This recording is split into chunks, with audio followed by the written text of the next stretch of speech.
Excellent. Well, welcome to Cocktails and Fishtales. It is our final series here on a fine November of 2021. We've had a great season and we're excited to kick off our last Cocktails and Fishtales event tonight with David B. Williams.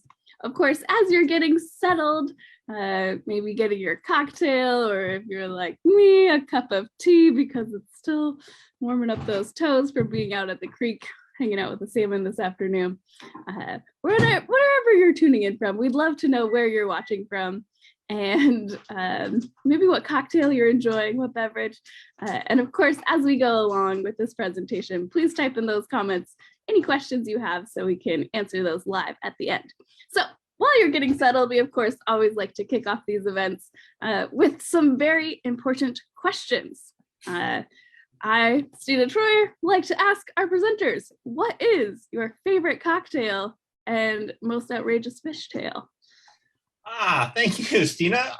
Fun to be here, honored and pleased to be able to speak to your group. This is, for me, it's always great to be able to engage with people who have that connection to this place, because this is really, I'm passionate about Puget Sound, and I like to talk to people who also share that passion. In terms of cocktails, generally I'm a Manhattan drinker, but tonight my wife was kind enough to make me a margarita, so I have a little margarita to drink, and so here's to all of you. I'll just have my sip, you know. Cheers. This is where I wish there was like screen sharing was a little more right, more like right, exactly. Where you can make that clink sound. Fishtails, well, the Fishtales story will, I guess, be in honor of what I'm wearing. This vest, which my wife also happened to make for me, which right here you can see the wonderful China rockfish. Was lucky enough while working on the book to go out and go fishing for rockfish, which you're not actually allowed to do. I was on a NOAA science study and it was amazing. We were out south in South Sound, or sort of medium South Sound, and to have the fishers pull these rockfish up to the surface, and I'll show you a picture of one, just this incredibly beautiful fish, but also a fish that sadly, when you bring them up, and the photo I have doesn't show it, they suffer barotrauma, or that change in pressure, and they get these big sort of pewter lorry eyes, and sadly also forces their swim bladder to stick out of their mouth, and it looks like a giant thumb. So it's very disturbing to see, but we got to see some that didn't experience that, were a little bit more shallow water. But for me, what was amazing was just to see this world revealed, what on the landscape that I had never seen, what with these fish that were down there. And I'll talk a little bit more about them in just a minute. So, awesome. Well, rockfish and Manhattans. What a perfect combo. Definitely Harbor Wild Watch has a soft spot for rockfish. We do our monthly scuba surveys, which I'm going to be a little premature in some upcoming events because we have a rockfish dive on Friday. So if you want to get involved with that training to add a little twist of science to your splash, yeah, let's go hang out with these rockfish and cool. Maybe post dive Manhattans. That would be right. That would be good there. But anyways, it looks like we're getting people tuning in on Facebook. Again, for those of you watching, let us know where you're watching from. And as David B. Williams goes through their presentation on the fantastic book that just came out in April called Homewaters, A Human and Natural History of Puget Sound, please ask those questions in the comments so you can have your questions answered live at the end of his presentation. So with no further ado, I'm going to turn it over to you, David, and let you share your screen and take us on this journey to learn more about this incredible place we call home. All right. Thank you much. Let's see if we can make technology work. It's always that fun Absolutely little moment. And there it is. Baga boom, baga boom. So once again, honor and pleasure to be here to talk about my new book, Homewaters, A Human and Natural History of Puget Sound. New, sort of. It's been out since April, but let me tell you a little bit about myself. I'm a full-time writer based in Seattle, lived here for most of my life, grew up here, left, came back. And as a writer, what I'm always interested in is that intersection between people and the natural world. How do we influence landscape, and how does landscape influence us? And I've done this through a variety of books that you can see on the screen, mostly focused on the Seattle area. And I then decided with Homewaters, and I'll talk a little bit more about this in my intro, decided to branch out from that.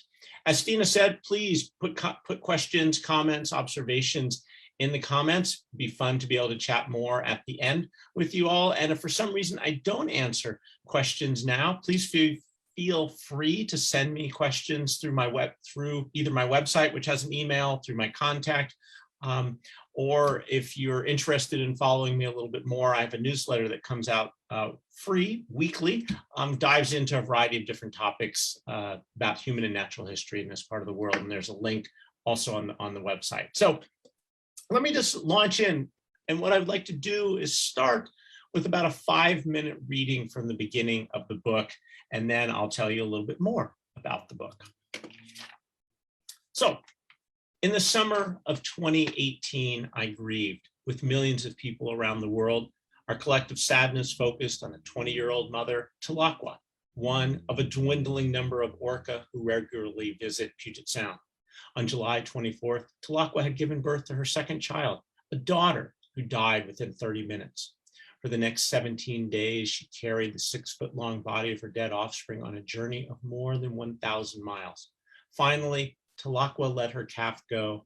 Our hearts broke.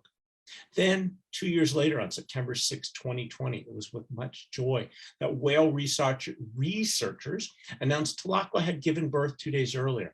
The healthy and precocious boy calf, dubbed J57, was born in the Strait of Juan de Fuca after an 18-month gestation. To paraphrase Emily Dickinson, hope is a baby orca in Puget Sound. Mourning the loss of a child is a natural response for humans and orca. Both species are smart, self-aware, and deeply connected to their families. Clearly, Talakwa, like us, had loved her daughter and did not want to part from her. And as we learned, her extended family tried to help by providing food for the grieving mother.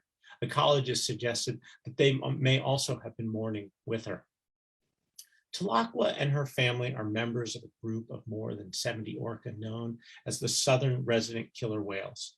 These animals, which have evolved a culture and community unique to their home in Puget Sound, travel together, hunt together, and communicate using their own distinctive dialect.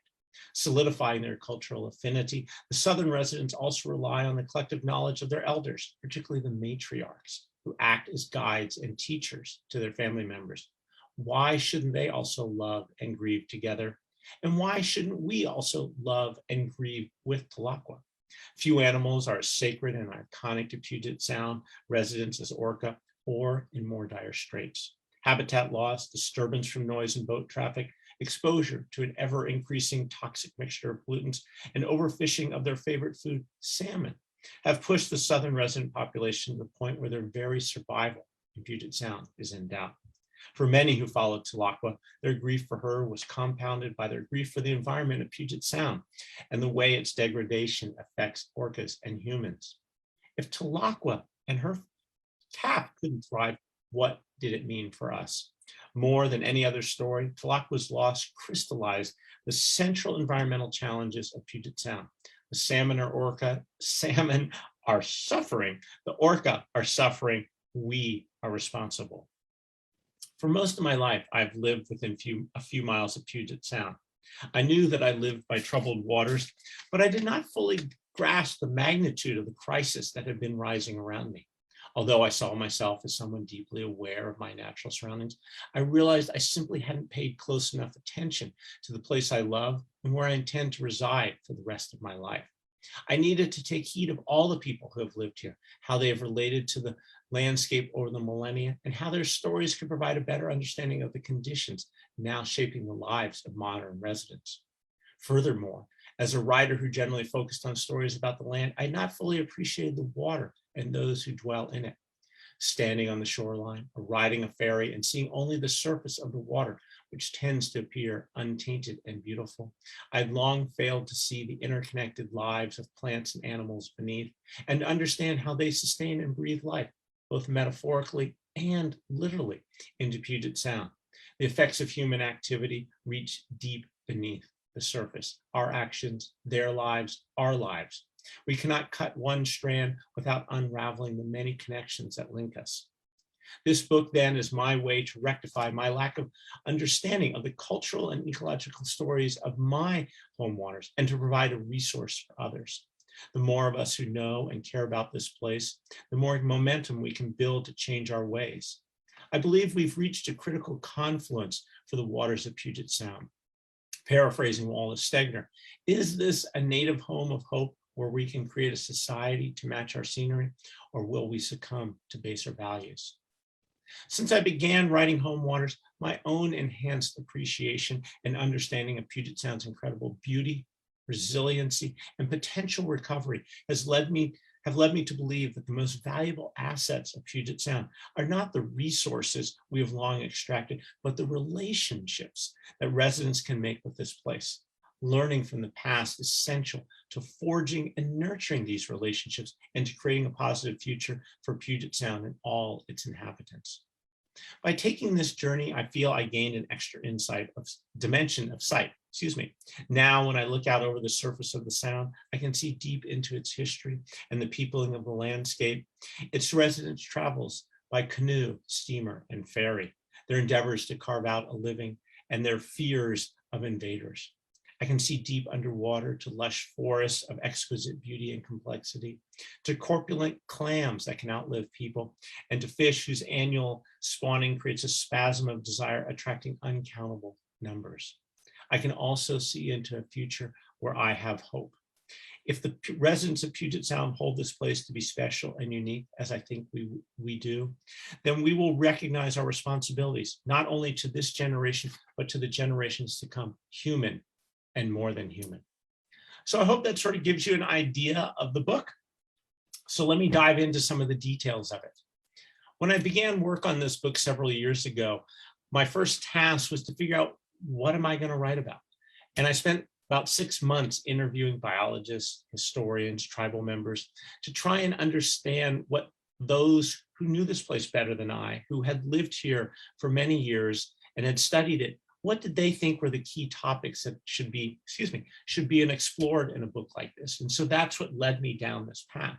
And one of the first questions that came up was, what is Puget Sound? What is the body of water that we call Puget Sound?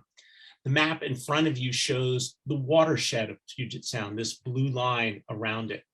And this is actually the definition of Puget Sound that the state of Washington uses. It is the watershed. So from Cape Flattery to Mount Rainier to the Canada border and out into the water here at the Strait of Juan Fuca.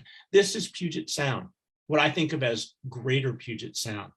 And the state's definition is very important because it recognizes a key aspect of the story that I think was often overlooked, is that what we do on the land, all that fresh water, all that incredible rain that's fallen over the last few weeks, all of that affects what happens in the salt water of Puget Sound.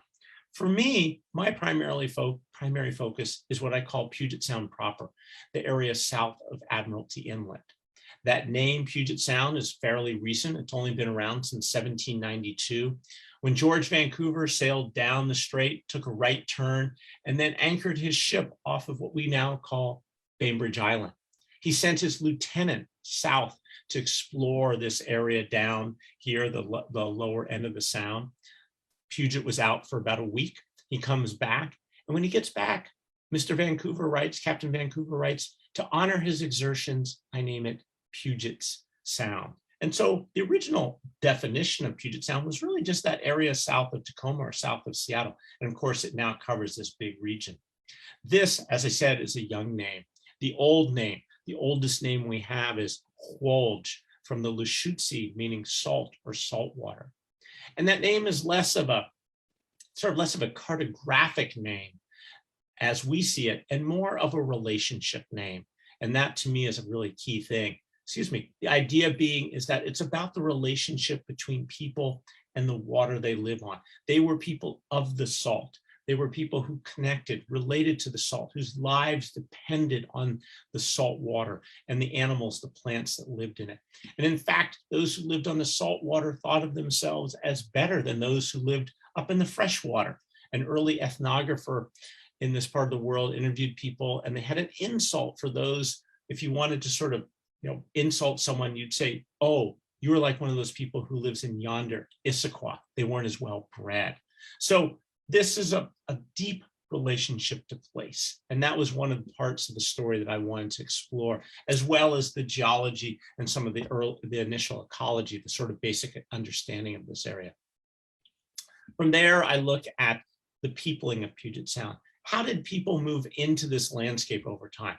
The earliest really well-regarded record we have from an archaeological point of view is a site on lakes just near Lake Sammamish in Redmond that dates back to about 13,000 years ago, when people came to collect rock and use it to make stone tools.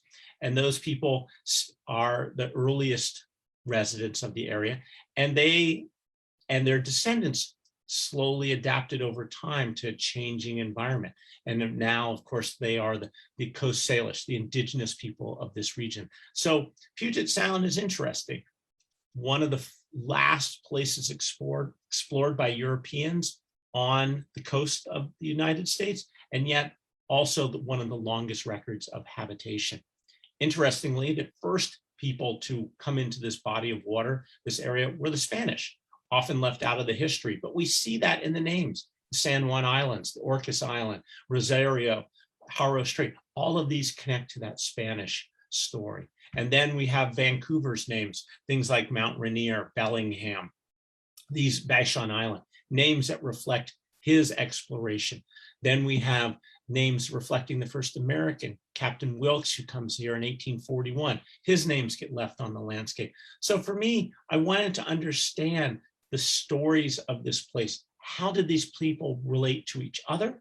And how did they relate to the natural resources? And what are some of the ways we can interpret that story? And to me, names is a really essential way of doing that. From there, I looked at the forts and defending this place. How do people who live in a landscape, how do they defend the place they love? And initially drawn by the three forts at the north end: Fort Worden, Fort Flagler, and Fort Casey, the so-called Triangle of Fire. What's the story there about these forts built in the early 1900s? What does it mean? What were their goals? Then going back and again, looking at the Coast Salish, the indigenous people. How did they defend this place over thousands of years? How did they view that landscape? And so wanting to understand that idea of invaders, that idea of protection of place, that idea of defense of some place you love and care about. Those are a couple of the human stories. I'll come back to another one in just a second. Then there are the natural history parts of the book. And for that, what I wanted to do was explore aspects of natural history that I felt were often overlooked. We all hear the stories of orca and salmon, and they certainly appear in the book, and I'll come back to them in a second. But I also wanted to explore the stories of plants and animals that I think are overlooked and are central to the story of the Sound. One of them being, of course, herring. Herring are critically important to the ecosystem. A biologist described them to me as the hub around which Puget Sound revolves. He means that because they are forage fish, they're fish that are eaten by larger fish, they're at this center because they eat smaller things, convert them into nutrients, eaten by larger things. So a very important part of the ecosystem. As another biologist told me, no herring, no orca. It's that direct of relationship. They are critical to the Sound. They also have this very long-term record for the people in this area.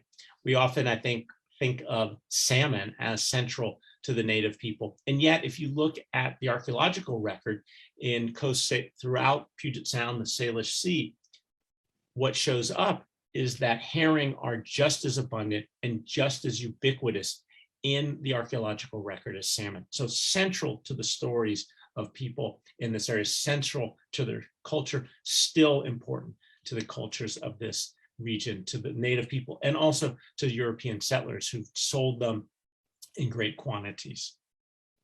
Then there are the rockfish. So we get back to the rockfish. Stina's going to see them. Whether you'll see the species, I'm not sure. I was, as I said, lucky enough to catch them.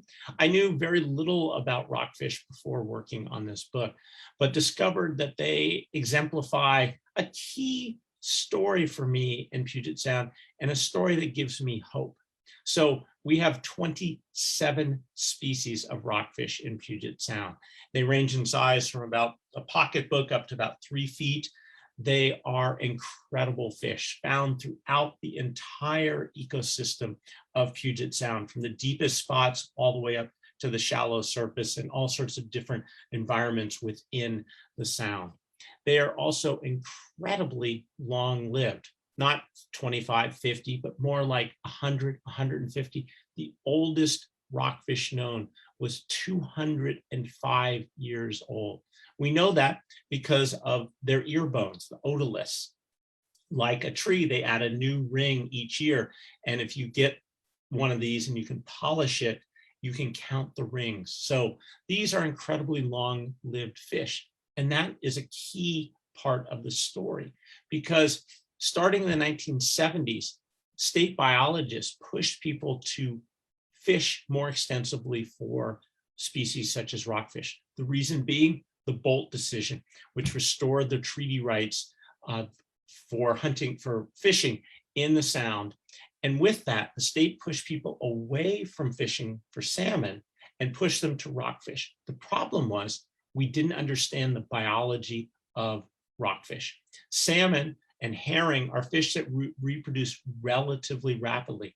Herring on a yearly basis, salmon on a multi-year basis, and always under, in the range of 7, 8, 9 years at most.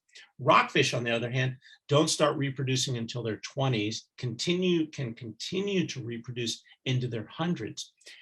If you hammer their population and you remove the fish, particularly the older fish, it takes decades upon decades for them to recover.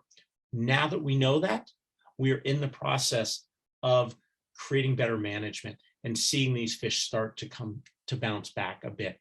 So that gives me hope that we better understand the biology of many species in this area and are creating better management plans. So rockfish are just a great example of it, and just a beautiful and amazing group of fishes. Then there are, of course, the famous ones, the infamous ones, maybe, Olympia oyster and Gooey duck. Olympia oysters are our native oysters. They're about, silver dollar in size. They're not the ones that most people think of. Most people think of our non-native, our Pacific oysters, which came from Japan. But the story of Olympia oysters is an interesting one. They were the first natural resource to be shipped out of the Puget Lowland area. They were one of the, at least one of the first, and certainly one of the most important. And they represent an early era, well, unfortunately, a really long-running era of how European settlers related to their natural resources. And that natural resources were viewed, I think, primarily to be exploited. Take what you can, take what you need, and without regard to what's going to happen. And unfortunately, in the case of Olympia oyster, we basically decimated their population, and they've still are trying to recover. We're starting to see some great restoration efforts at working with them. And that, to me, is a central part of the story. Early settlers focused on exploitation. Gooey duck, though, has a much different story. Gooey duck, which comes from the Lushootseed term for dig deep, was an animal that for many years people thought was only an intertidal one. Starting in the 1970s, there was a recognition that they were a subtidal organism. Go down as deep as 300 feet in Puget Sound, dig on the bottom, you will find gooey duck down there. So now they are a very heavily managed species. They are harvested sustainably with lots of stewardship, arguably the most abundant large animal, large as opposed to sort of microscopic animal in Puget Sound, hundreds of millions of them. And I think that's a key story. The exploitation of the Olympia oyster, salmon, trees, giving away to the more modern focus from European settlers of sustainability and stewardship. Again, this gives me hope for the future of Puget Sound. Then there's salmon and orca, of course, the dominant, or certainly the most iconic species of this area. And I end the book looking at them, but what I wanted to do in looking at them was, I hope, tell a different story than is normally told. I wanted to tell a story of two groups of animals, multiple species of salmon, couple different varieties of orca that have adapted to this place over time. Puget Sound's relatively young, only about 16,000 years since it became the modern Puget Sound body of saltwater. These animals come in, superbly adapt to place, adapt to each other, adapt to the geology. And they have, because of that, they've developed, I think, and I'm not alone in thinking this, a certain resiliency is built in because, to me, the way I phrase it is the DNA of Puget Sound runs through their veins. To me, here's a great example.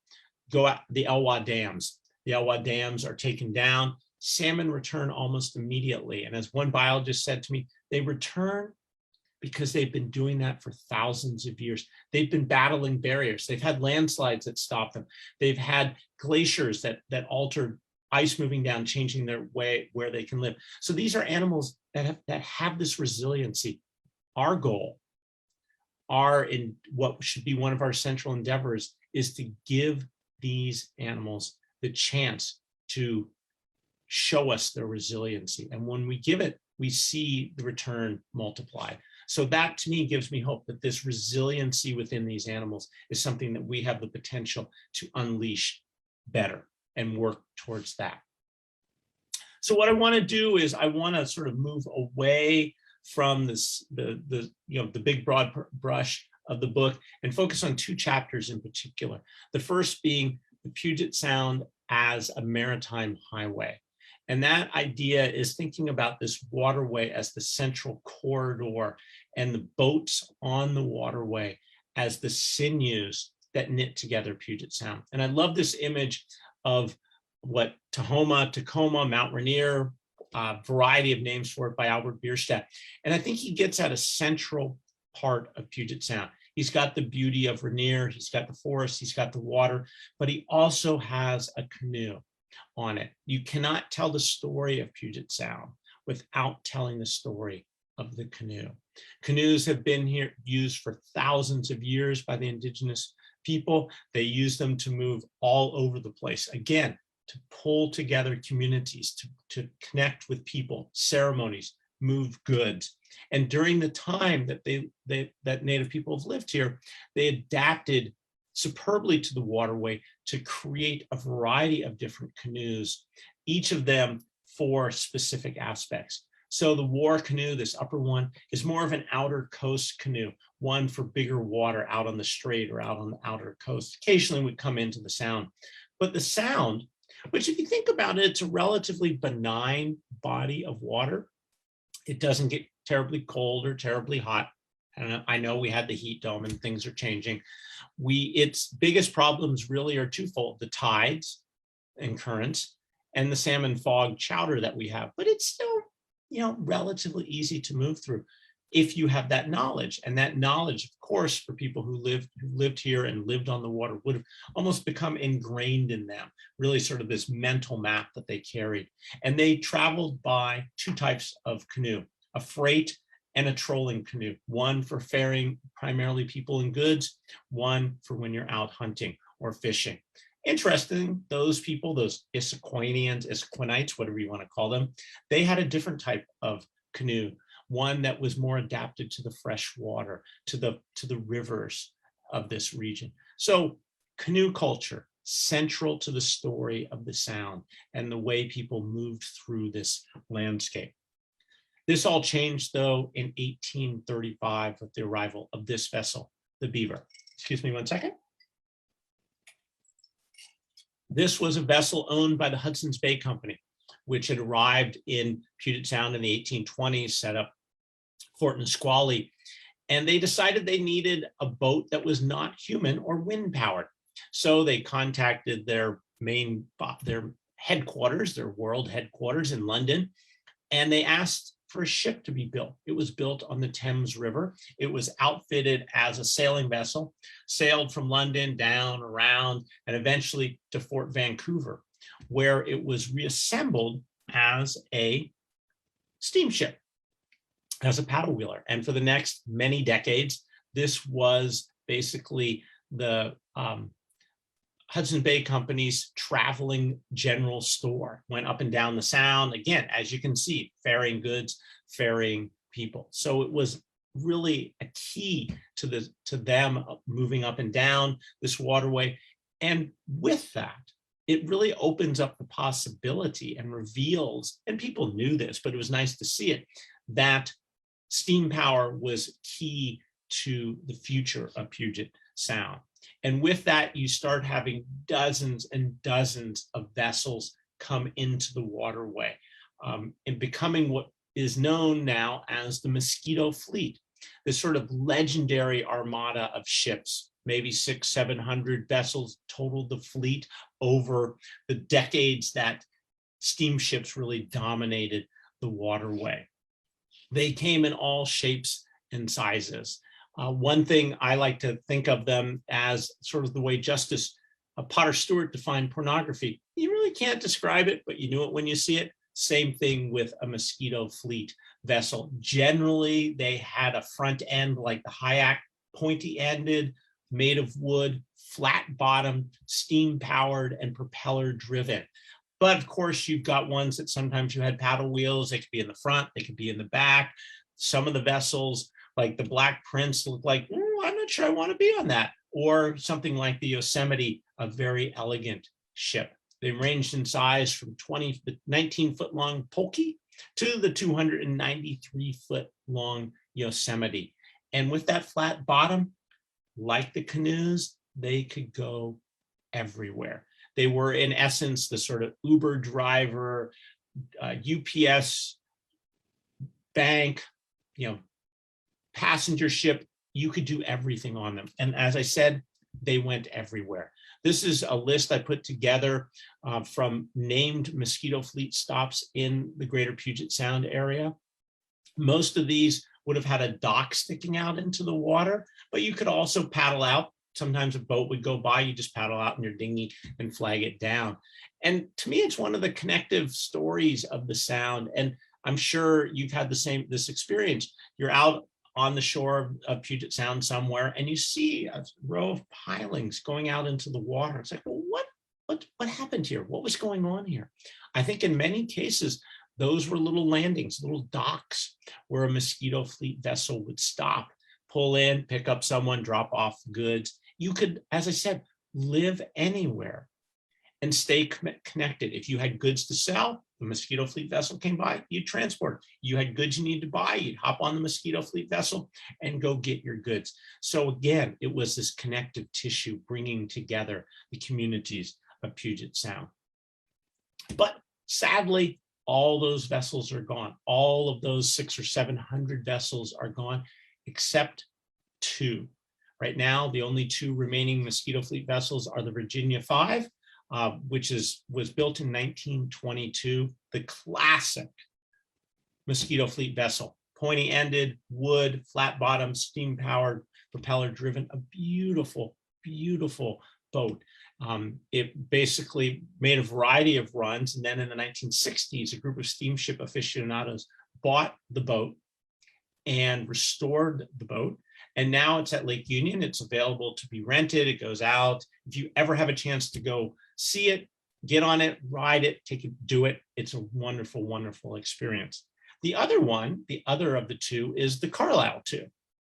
This boat was built 5 years earlier, 1917, and it's basically made the same run ever since, from Bremerton over to Port Orchard and back. You can ride it for $2, which is a great deal. Again, the classic shape, flat bottom, pointy ended. It's diesel and not steam. So some people quibble, but we don't like them. It is a Mosquito Fleet vessel. And what it also does, to me, much more so than the Virginia 5, is it exemplifies what the Mosquito Fleet was, in the sense that people who ride it, and several times I've ridden it, I've noticed it looked like the people there on the boat worked in Bremerton and lived across the bay in Port Orchard. And that really is the story. You could live where you want and yet find a connection to a larger place if necessary, riding the boat. Much easier than getting in your car and trying to drive around to Bremerton. Just hop on the boat. Stay connected to the place where you are. But then everything begins to change with the arrival of the car. When cars arrive, the mosquito fleet vessel basically becomes obsolete.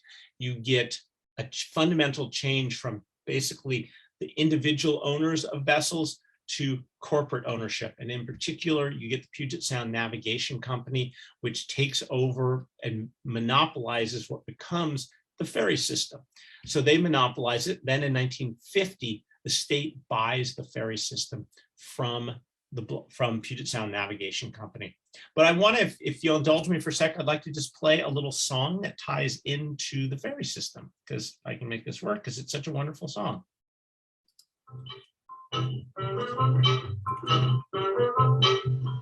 On the Blackball ferry line up in Seattle, where the sunshine seldom shines, up in Seattle, all the whistles go and the bells go, and the ferry boats are chugging right along, right along. All the people love to ride the blue Pacific on the Blackball ferry line, to be specific. Well, the whistles go and the bells go, and the ferry boats are chugging right along, right along. Up on the upper deck, the view is great by heck. You love your gal up there, and you're in Clover. And when the whistles blow, you hate to go below, 'cause that's the signal that the fun is nearly over. On the Blackball ferry line up in Seattle, every single GOP and Democrat will hear those whistles go and the bells go as the ferry boats are turning right along. Well, hopefully you realize that that is Bing Crosby, who, interestingly enough, actually has a connection to the mosquito fleet. His family were mosquito fleet vessel owners and captains. So I love the connection. So one of the things I thought would be fun as a writer is to try and ride all the ferries in Puget Sound. And so I set out that as an endeavor.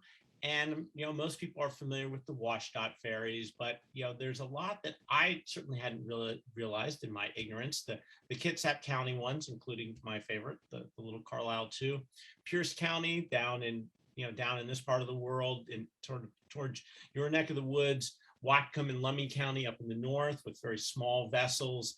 And then there are the King County, the new water taxis that are out, and the private ferries. And the private ferries, it was just sort of a funny part of the story. So I reached out to these, they're all owned by homeowners associations. And I reached out to them and said, I'm working on this book, could I ride your ferry? And interestingly enough, the Decatur Island people said, no, you cannot ride our ferry. But the Gedney or Hat Island people said, oh yeah, you can ride our ferry, you just can't get off on our island. The Heron Island people at the bottom, they said, oh, sure, you can ride our ferry. You can get off on our island if you want, and you can get back on the ferry and we'll take you off, which I thought was pretty nice. And when I was down there, what was really fun is I'm waiting in the parking lot for the Heron Island ferry. Truck pulls up, 3 John Deere rider mowers. The guy unloads them. Ferry comes in, 3 people get off the ferry, hop into their lawnmower and drive their lawnmowers up onto the ferry. I'd never seen anyone ride a lawnmower up onto a ferry. I thought, wow, that's pretty cool. And then the final one was the Jetty Island, this little tiny ferry up here in Everett. But for me, what was wonderful about this was I got to spend time with one of the ferry captains for WashDOT, a woman named Marcia Morse, who's been a captain for many, many years and has done sort of everything in the ferry system.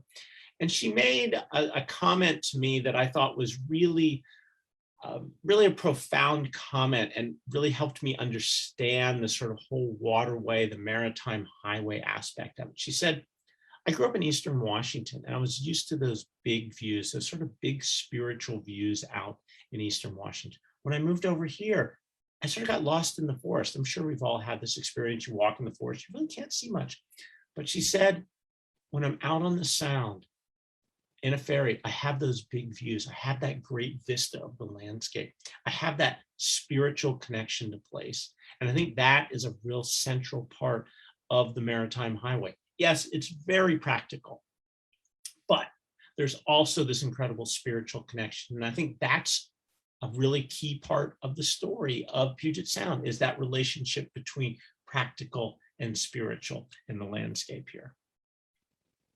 And as I said, canoe culture had been here for thousands of years, and it sort of had a quiet period after European settlement up where you don't see as much with canoes starting in sort of early 1900s. But then in 1989 with the state centennial, you had a revival go on, and you had the first canoe journey.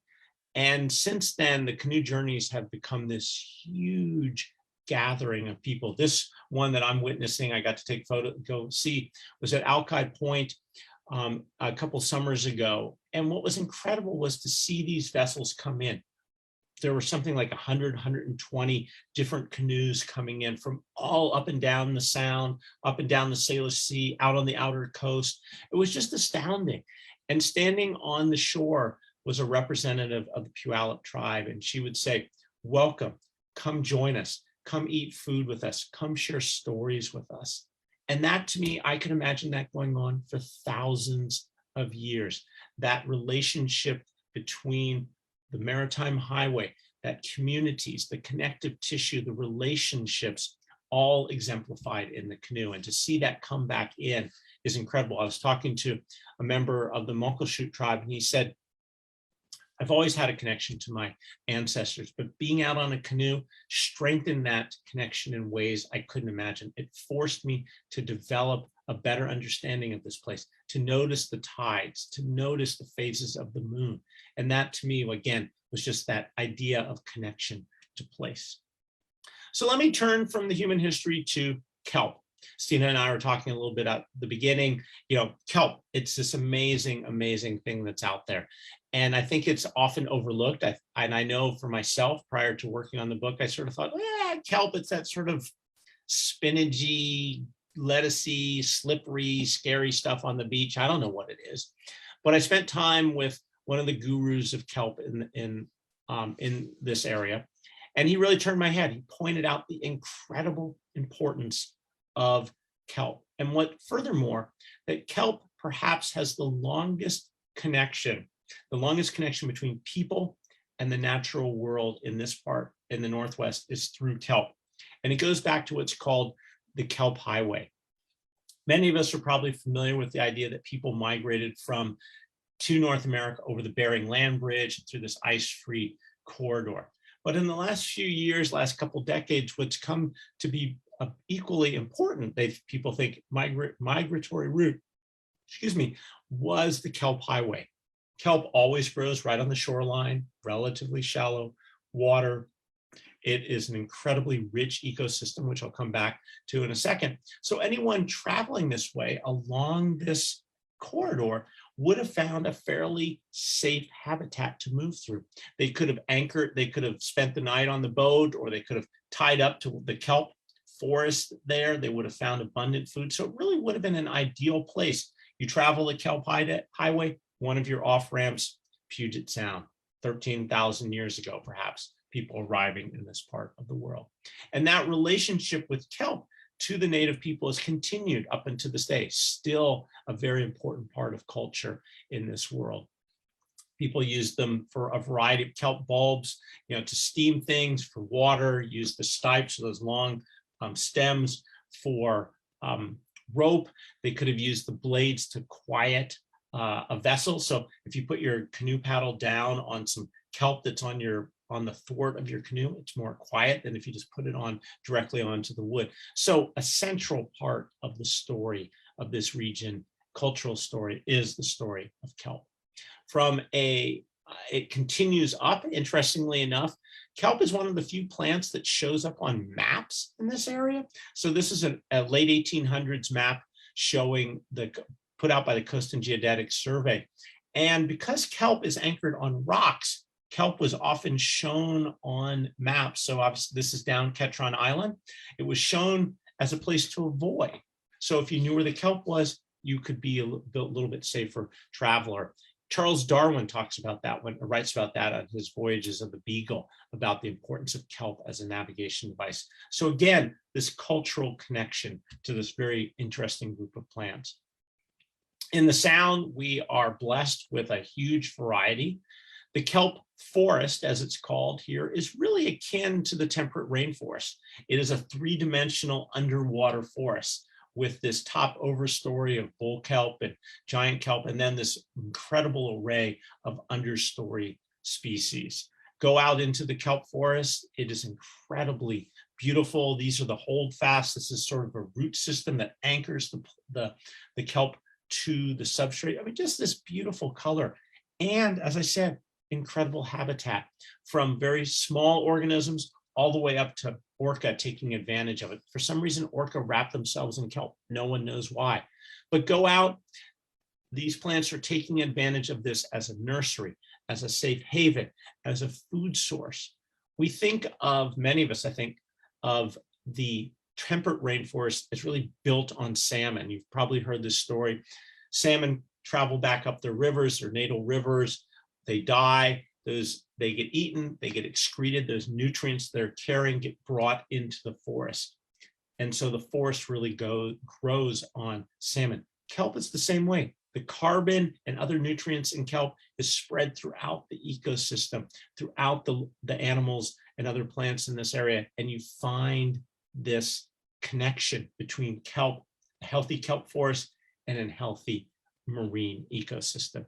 So kelp is, again, one of these stories I think that's overlooked, and yet these are essential to the story of the sound of a healthy kelp forest.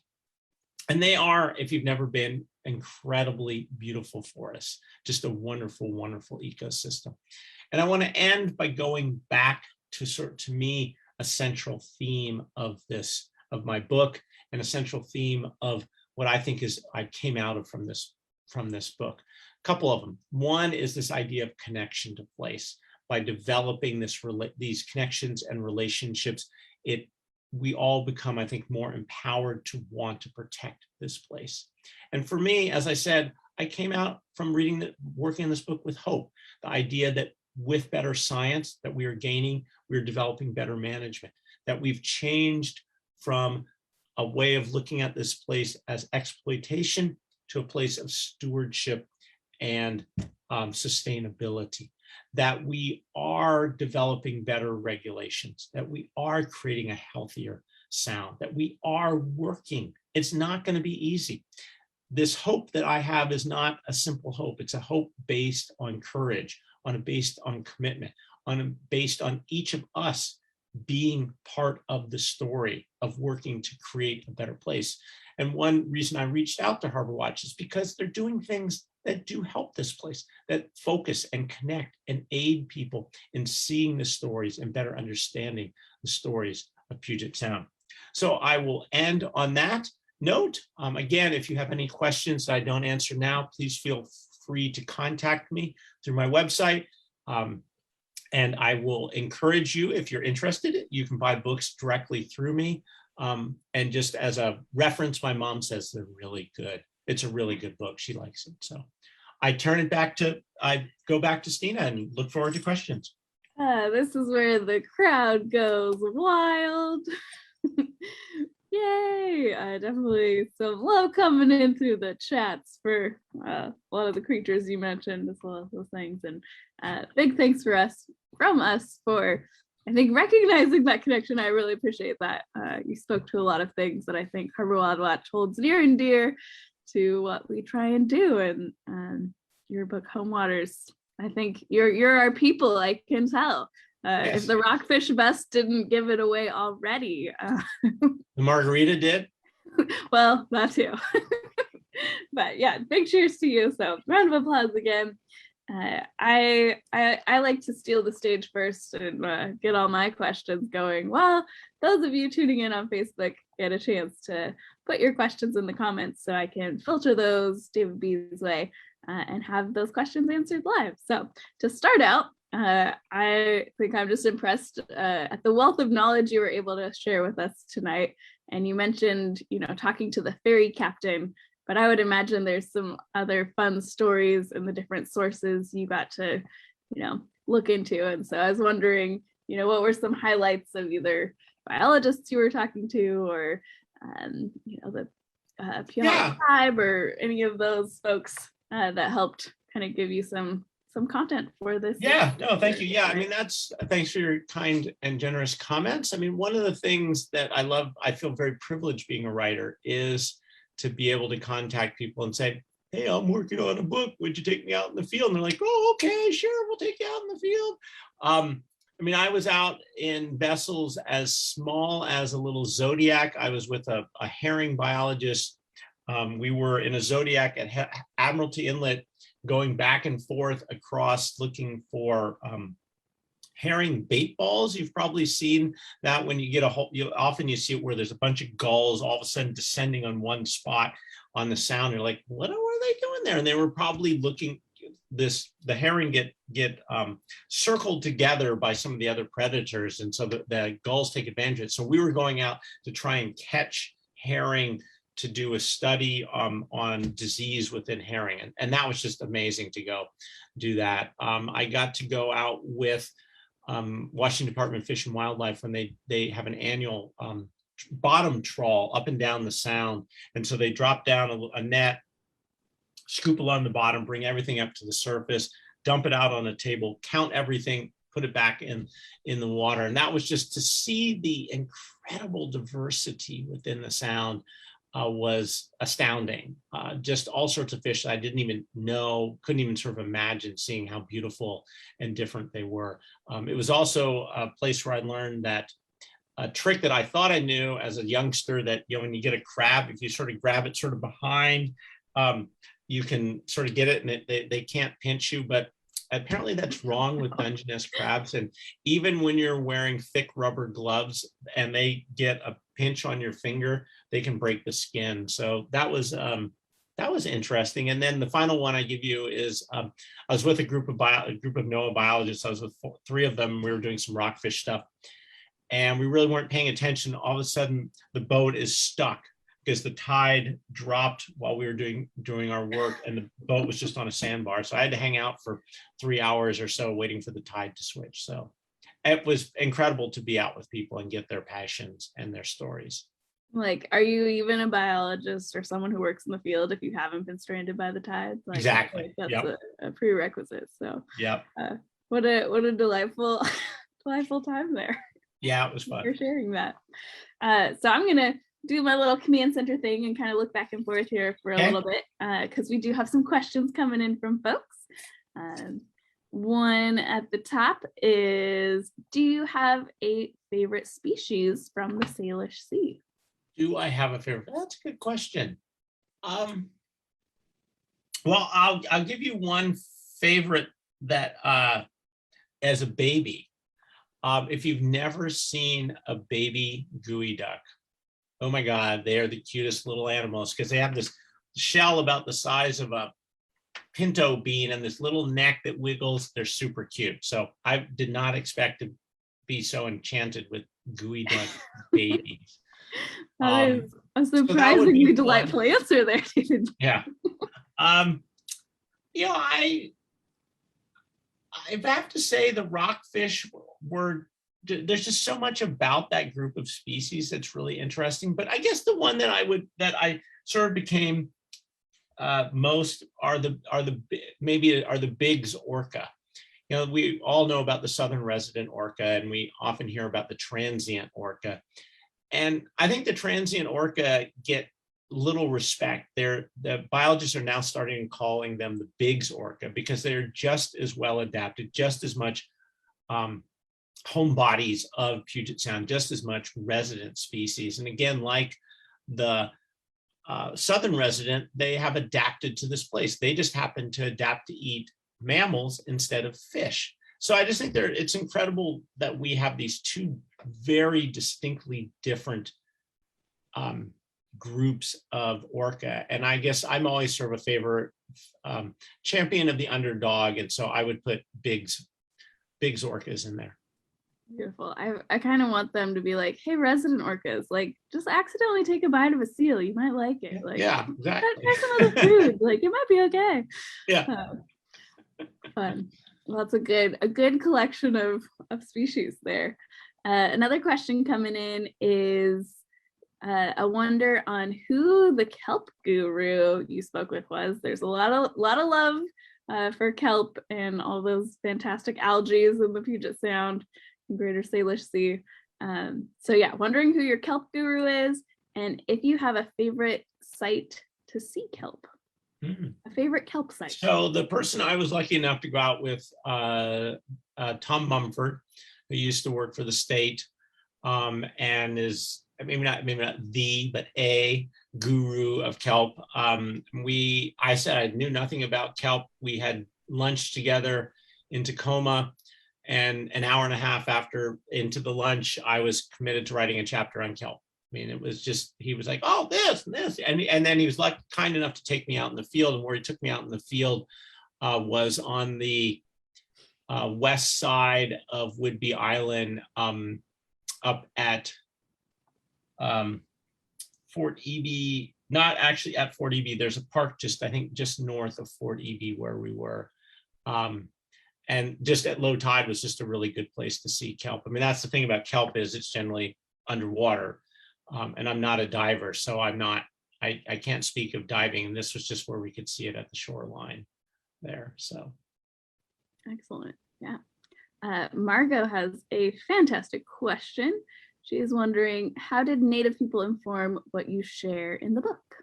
Yeah, it's a good question. I was lucky enough to interview a variety of people, both biologists, historic preservation officers, other people involved with the tribes. And I guess what informed me was that connection to place, of really noticing and being present in the landscape and thinking about what each of us does and how we are part of that story. And along with that, it's what I've been sort of stressing throughout and stressed at the end, is making those connections. And I think that was a real strong message that I came away with from spending time with a variety of tribal members, is trying to connect with place and to be, and then along that line, seen as being respectful of the place and respectful of the stories of the people who live here. I think, this is changing a lot.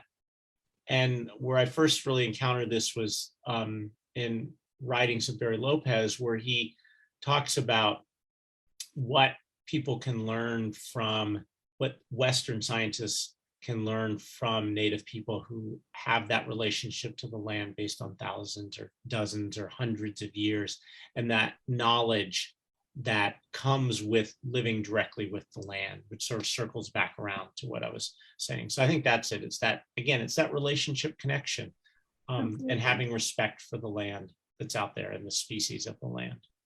Yeah, I really liked you're talking kind of that the relationship name, or the people of the salt. I thought that was a really cool piece that you're like, oh yeah. So I, for one, am looking forward to reading your book and getting more of that knowledge. So if you didn't hear it yet, you can get a copy online. So for those of you whose interests are sparkling, make sure you follow up with that.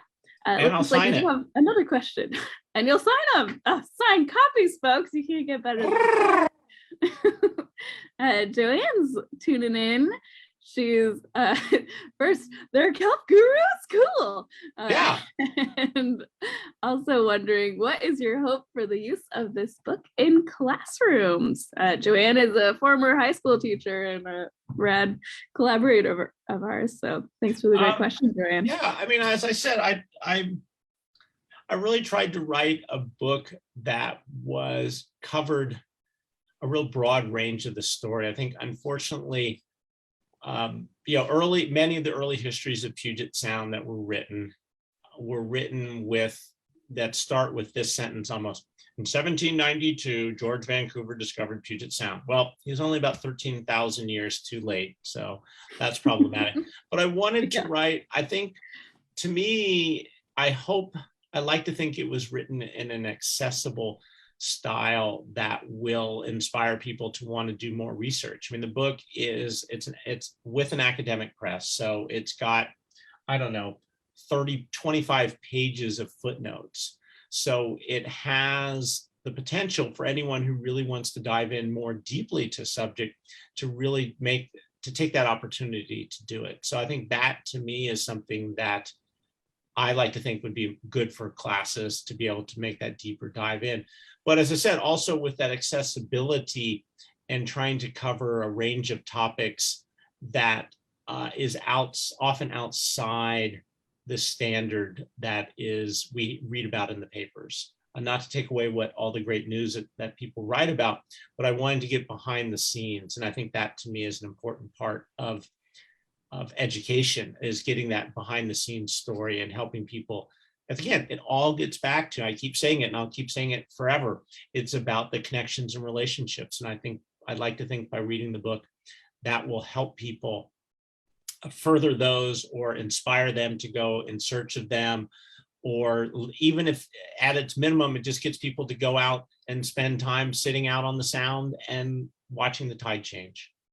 That to me is a wonderful thing to do. Yeah, I think that is a beautiful, beautiful thing. Kind of, inspiring that curiosity and wonder to find out more. And exactly, we're definitely on board with that way of being. Joanne says, thanks for that answer. And then just kind of another comment, just people chiming in to say they share your hope for that. I think you said it really nicely, based on courage and commitment, because I think some of these changes that we're in need of making will take some big steps, but having that courage to move forward in a positive way that keeps all of these, not just the orcas and salmon in mind, but the oysters and the baby gooey ducks and the kelp, right? So I think you did a good job of painting the whole suite of important, interesting creatures. So thank you. Cheers to that again. I'm gonna take one more look to see if, like a little bit last moment for some more questions to come in here. And again, just kind of scrolling through. For those of you, we have one person who tuned in that's like, I thought this started at 7. Ooh, it started at 6. But if you missed it and you're feeling left out, have no fear, because this entire presentation will be posted in full at the end. So whatever you missed, or whatever you're like, wait, tell me more about that mosquito fleet connection again, or I want to know more about this, you can watch it again to your heart's content. At some point, I will pop it up on YouTube as well, so you'll have a couple different formats to view this video again. For those of you tuning in, we have some folks from Annapolis tuning in with some fancy whiskeys. A friend from Federal Way with some Chardonnay. There's some poetry happening in these comments. Nice. But it looks like, again, just more thanks pouring in for a wonderful presentation. Thank you. So with that, we'll let you off the hook here. Unless, is there any comments or things you'd like to leave us on before we transition to doing some upcoming event announcements? Because there's a lot happening in the end of November with Harbor Wild Watch. So no, I think I feel good about it. I'll make my last sales pitch. I do happy to send them out signed. If you buy them online, I'll just send you a note and say, hey, do you want it signed or inscribed? And I pop it in the mail, and baga boom, it'll be at your place, assuming the mail service works. I love it. How do we get in on this Rockfish vest? It's maybe my last question. You can buy. My wife bought the material, and it's a one-of-a-kind vest. Okay. And I didn't show you is that the interior is kelp. Oh, it's kelp. Again, you're our kind of people here, so love it. That's so good. So announcements on my end. Again, a lot of fun things coming up. We have it's November salmon season. So again, if you're thinking, oh, this rain can change that, give it a little perspective shift and think, yay, happy salmon weather. Filling up those creeks for those fish returning.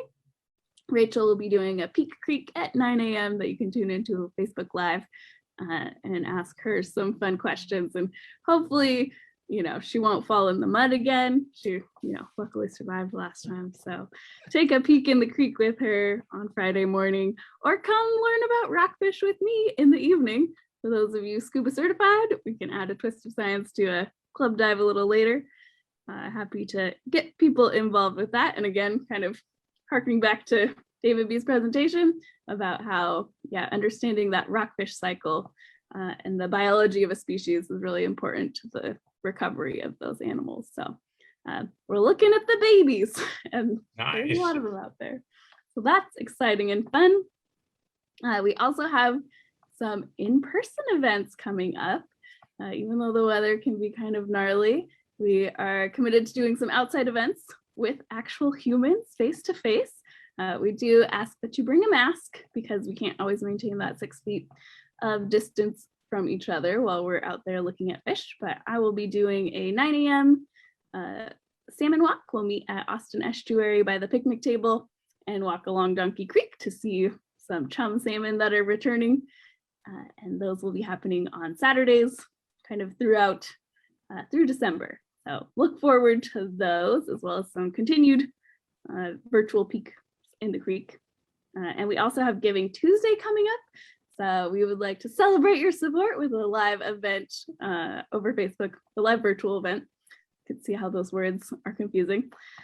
And that'll be at 2 p.m. So tune into that and we'll give you some love. And then finally, we're hopefully going to kick off an actual Period to the Night event. We've been having some technical difficulties with our equipment repairs on our underwater ROV. But if all goes well, December 4th, 5 p.m., Jared's Dock. It's going to be a great time. So we hope that will come through, but stay tuned for updates there. And then finally, our salmon observation station is installed underneath the bridge at Donkey Creek.